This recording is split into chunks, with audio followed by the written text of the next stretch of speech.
Hola con todos, mi nombre es Estefano Gutiérrez, presidente de la Asociación de Colegiados del Perú. Aquí trayéndoles Enteógenos Perú, Retiro para el Alma. Les voy a hablar un poco acerca de las plantas maestras, plantas medicinales, qué es lo que hacen estas plantas maestras con nosotros, cuál es la forma de enseñarnos y curarnos, como las plantas medicinales. Los enteógenos son sustancias psicoactivas que nos permiten entrar a la divinidad dentro de nosotros.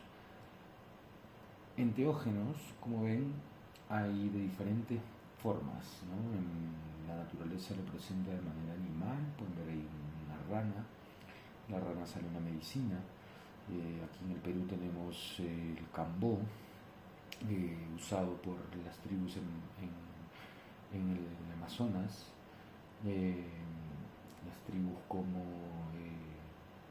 los Huitoto, los Bora Bora, ¿no? Y en Brasil también los usan mucho el cambó, ¿no? Está la ayahuasca, la ruda siria, tenemos las semillas de Huilca que crecen acá en los Andes, el Cusco, el cactus de San Pedro, la flor de la mimosa, la raíz de la mimosa, perdón.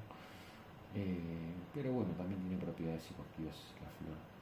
Y la trompeta del ángel, ¿no? Una ergotamina.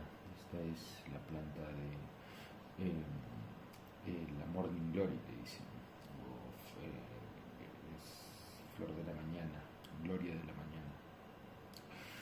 Entonces comenzamos.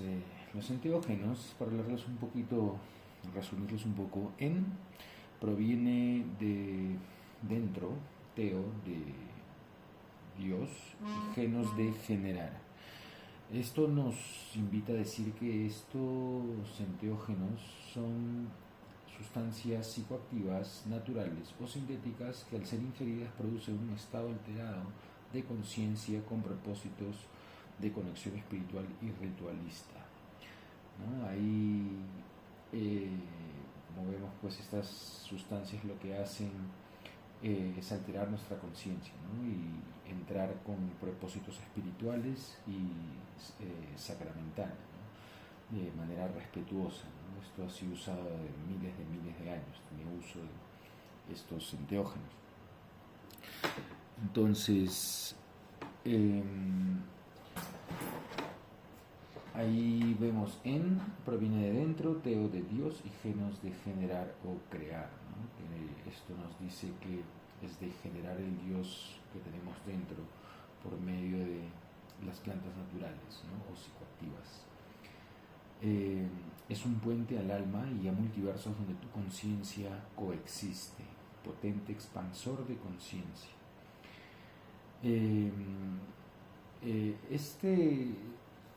Esta premisa de aquí es un puente al alma y a multiversos donde tu conciencia coexiste. Básicamente nos quiere decir que existen mundos en los que nosotros no somos conscientes, ¿no? En las que todo este mundo material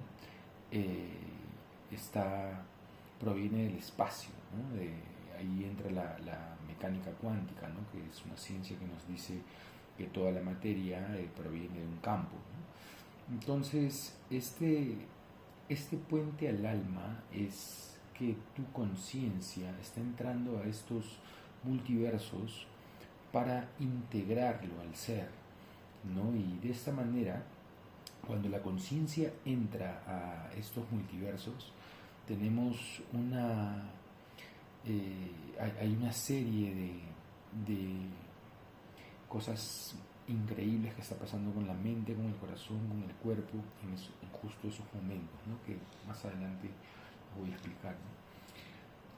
Potente expansor de conciencia, bueno, ya sabemos que estas plantas hacen que tomemos diferentes perspectivas de nosotros mismos, ¿no? Diferentes perspectivas de conceptos o creencias que hayamos adquirido, ¿no? Y esto nos permite darnos una oportunidad más de poder cambiar estas creencias si es que nosotros nos no sé, sufrimos porque nos sentimos culpables de algo o deprimido, con traumas, etcétera, etcétera.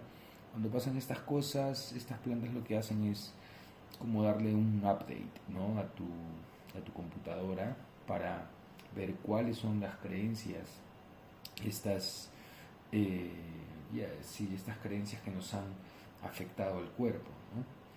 Entonces, continuamos. Purificador de cuerpo, libera nuestra mente y abre tu corazón. No, esto es increíble en realidad, porque la capacidad de que estas plantas enteógenas tienen para poder sincronizar la mente con el corazón y purgar, purificar, limpiar el cuerpo de una manera tremenda y rápida, ¿no? Dependiendo también del proceso, ¿no? Del facilitador. Pues ahora hay mucha gente que no sabe cómo tratar estos enteógenos, y hay un tema espiritual, hay un tema de conexión con la planta, ¿no? Por respeto, para poder entrar en una... interactuar con la planta, entrar con un guiado, ¿no? A través de estas plantitas, ¿no? Nos comienzan a enseñar para ayudar a otros. Nos ayuda a entender el consciente y el inconsciente colectivo. Cura enfermedades y males terminales. Nos ayuda a entender el consciente y el inconsciente colectivo. Esto nos dice que nosotros tenemos dos lados, ¿no? Cuando estamos conscientes, que ahorita yo estoy pensando, imaginando, ¿no? Fluyendo con nuestra exposición, pero también tengo un lado subconsciente, y ese lado subconsciente está solo cuando yo cierro mis ojos y ahora mi conciencia es consciente de mi mundo interno. Ya perdí el conocimiento de dónde estoy, quién soy, del yo, del lugar, de los sentidos. Entonces, y eso pasa, y a todos le pasa, cuando entramos en el mundo del sueño. Entonces, en el sueño hay un estado ahí que el cerebro entra a un estado profundo en el que la mente ya no está más preocupado pensando en sus cosas. En ese momento la mente comienza a entrar en conciencia de su mundo inconsciente, y uno comienza a ver pues esos programas, ¿no? Como una televisión, ¿no? Los sueños se convierten en pesadillas, cosas, mensajes que nos quieren dar el sueño, ¿no? De manera de imágenes, que es producida por esta hormona de la NN-DMT, que es una hormona neurotransmisor que es producida solamente en estados de sueño profundo, ¿no? Pero sigamos, eso vamos a ir más adelante con qué es con la DMT, porque es un neurotransmisor sagrado que el ser humano lo ha ido produciendo por hace miles de años, pero ahora ya no lo produce, ¿no? Porque se ha degradado por el tipo de alimentación, el tipo de atención que tenemos con otras cosas, y más no con nuestra glándula pineal, ¿no? Que tenemos una capacidad de poder activar esta glándula, ¿no? Y acceder a otras dimensiones, curarnos, etcétera, etcétera. Poder ver más allá de lo evidente, como dicen los Thundercats. Cura enfermedades y males terminales. Esto es cierto, ¿eh? Es tantas personas que han tenido pues ya momentos, ¿no? de que ya no dan, ¿no? Y han probado de todo, han ido a todos lados, todos los medicamentos que se habrán tomado, ¿no? Enfermedades que han tenido que ni siquiera los doctores han podido conocer qué tipo de enfermedades son, porque no todas las enfermedades se terminan de conocer, ¿no? Entonces, pero todas las enfermedades es por causa de que no estamos condicionando nuestro cuerpo, ¿no? Por medio de una atención a dónde le estamos prestando la atención, ¿no? Y si le prestamos la atención solo al trabajo, a ciertas personas que nos causan estrés, uno condiciona el cuerpo de esa manera, y el cuerpo comienza a segregar estas hormonas de estrés, ¿no? Entonces, pienso que Los enteógenos, bueno, y continúo, los enteógenos conviven con el ser humano y se cree que fue el factor más importante para la evolución y desarrollo del cerebro y la conciencia. Los enteógenos conviven con el ser humano y se cree que fue el factor más importante para la evolución y el desarrollo del cerebro y la conciencia. Esto, pues, se cree, muchos antropólogos dicen esto porque los enteógenos, pues, tienen miles de años, tienen uso de hace miles de años, se encuentran en muchas culturas, ¿no? Aquí en el Perú, en Tailandia, en Indonesia, en el Medio Oriente, en Egipto. En estos lugares podemos ver que las plantas siempre han estado como parte de evolución, parte de la historia y de la cultura de muchas culturas, ¿no? Y bueno, entonces se cree que los enteógenos puede ser que haya sido un factor muy importante, ¿no? Que haya causado una neuroplasticidad, unas nuevas conexiones neuronales en el cerebro, que accedamos a diferentes campos de información en la que somos capaces de poder acceder.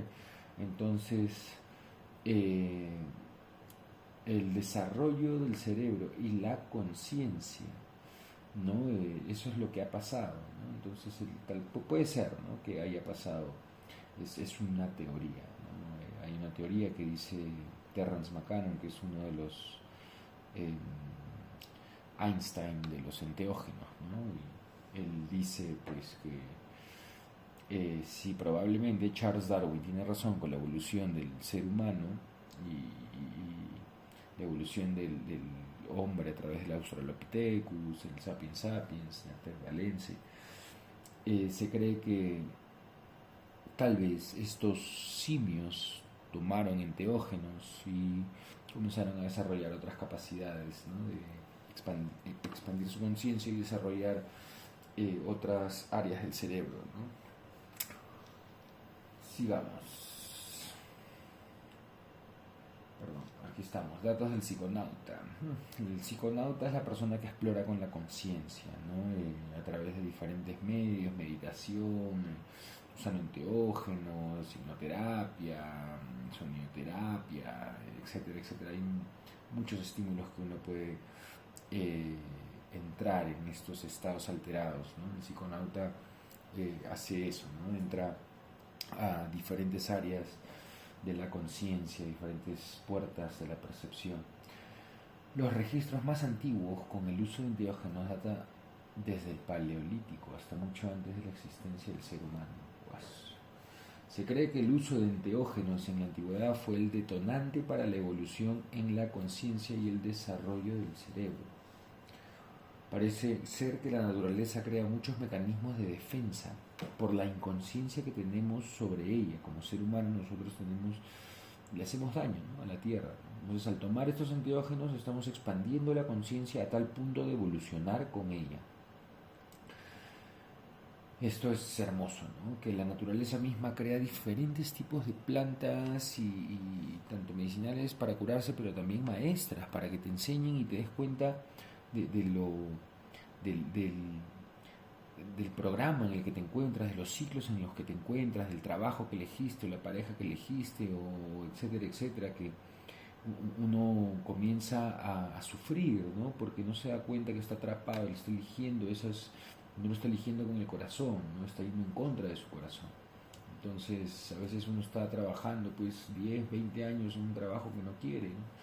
Y eso le pasa a muchos, ¿no? Entonces uno condiciona su cuerpo con ciertas hormonas y tarde o temprano esa persona pues se muere del estrés, ¿no? Parece ser que, la supresión de estos enteógenos mediante los sistemas gubernamentales hace que la persona siga condicionada al mundo 3D, el cual se vuelven esclavos de ella a tal punto de enfermarlas. Es por eso que los sistemas ganan más dinero en guerras y personas enfermas.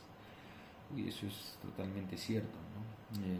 Qué fácil es decirle pues a la persona que después de, no sé, 20 años de estudios, de cura contra el cáncer, etcétera, etcétera, pues le digan que solamente con una plantita se va a curar. Entonces no es bueno, no les conviene. Hay muchas maneras, yo no estoy desacreditando la medicina convencional, pero hay muchas maneras y la manera primordial tendría que ser la homeopatía, ¿no? Que es de manera natural, no como secundaria. Sigamos, la ingesta de enteógenos responsable, bajo supervisión y de manera progresiva puede cambiar la vida de una persona en cualquier condición.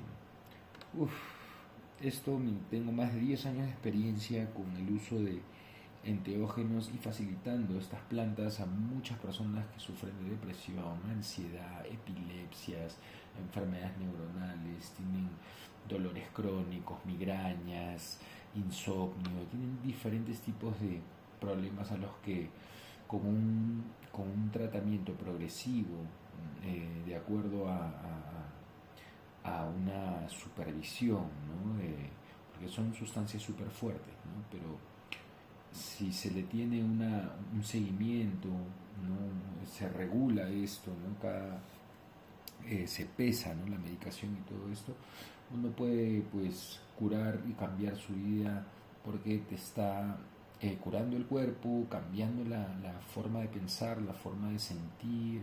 Uno es como que si se desprogramara de todo lo que ha condicionado por muchos años de su vida con una ilusión, ¿no? Que son creencias que uno mismo creyó por mucho tiempo y en realidad no era así. Pero la mente es capaz de afectar el cuerpo. Entonces, si estás creyendo ese tipo de cosas, te vas a enfermar.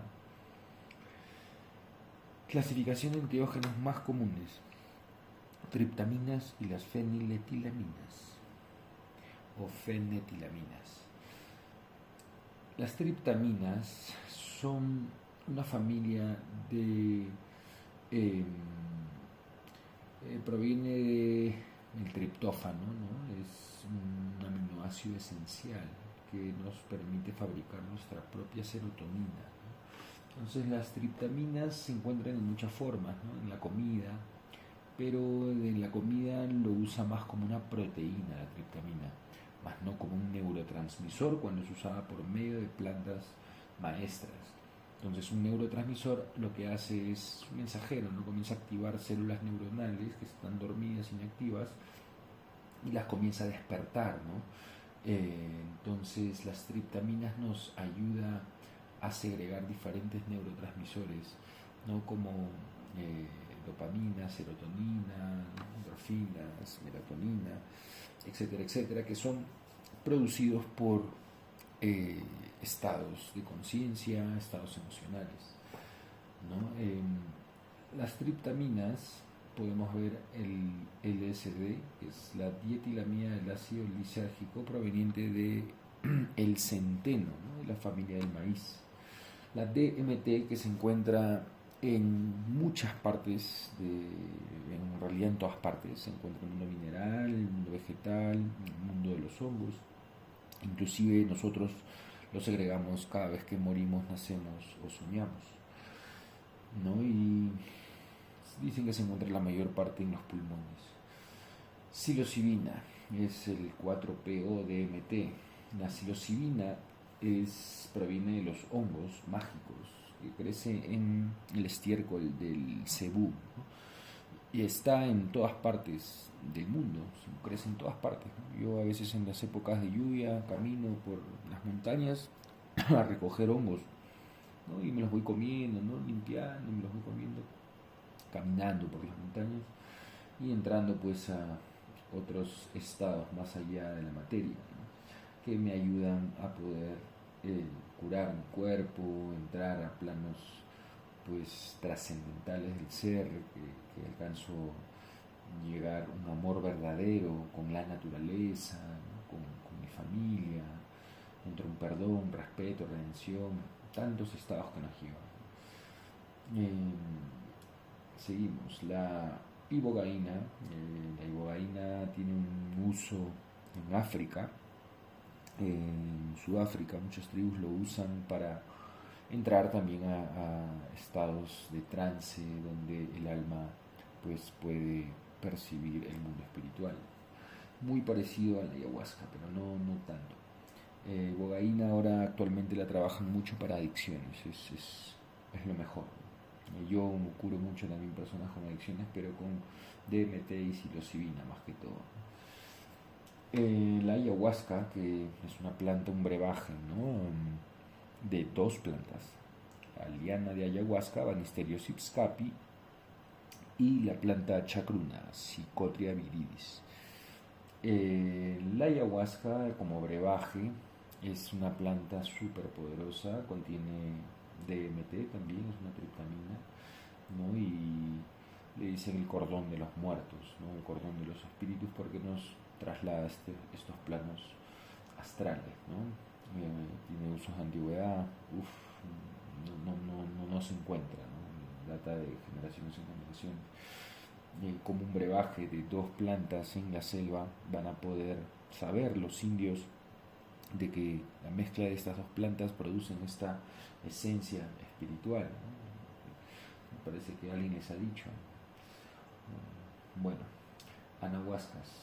Las anahuascas son análogos de llegar a la ayahuasca, porque la ayahuasca tiene la liana ayahuasca, como dije, un inhibidor de la monoamino oxidasa, se le llama MAOI, y las anahuascas, que son los análogos de la ayahuasca, que también contienen inhibidores de la MAOI y DMT, como la planta Psychotria viridis no es la única que tiene DMT, hay un montón de plantas que tienen DMT, entonces por eso las llamamos anahuascas, son análogos de la ayahuasca. Yo preparo algunas cuantas, yo trabajo con anahuascas y farmahuascas, que son extracciones de isolaciones de alcaloides para mis pacientes, ¿no? Y para mí. Bufo.